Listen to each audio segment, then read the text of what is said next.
अगदी म्हणजे रोहिदास पाटील हे महाराष्ट्राचे मुख्यमंत्री होता राहिलेलं नेतृत्व म्हणून त्यांच्याकडे बघितलं जातं.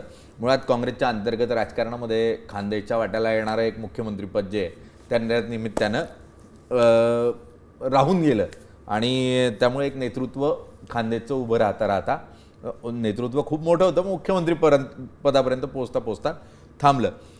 कुणालजी, पुढच्या काळामध्ये तुम्ही आज भाजपमध्ये प्रवेश केलेला असला तरी काहीतरी अटी शर्ती असतील, काहीतरी कारणं असतील, काहीतरी मिळणार तर निश्चितपणे असेल. आम्ही असं धरून चालतो की तुम्ही भविष्यात आमदार व्हाल. आता तुम्ही काँग्रेसमध्ये असता, सत्ता आली असते तर मंत्री झाला असतात. तुम्ही स्वतःला मंत्रिपदासाठी किती वर्ष देता? किती वर्षामध्ये तुम्ही मंत्री व्हाल असं तुम्हाला वाटतं? अटी शर्ती अजिबात नाही. बरं, एकही अट नाही, एकही शर्त टाकलेली नाही.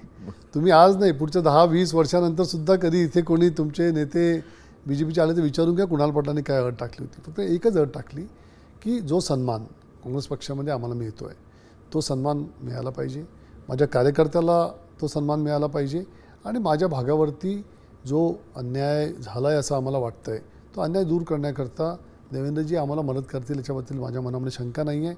देवेंद्रजी मला फक्त एकच म्हणाले, माझ्यावरती विश्वास आहे का? मी म्हटलं साहेब पूर्ण विश्वास आहे. मला म्हटलं ठीक आहे, मग तू प्रवेश कर, तुझ्या भागाला न्याय द्यायची जबाबदारी माझी आहे.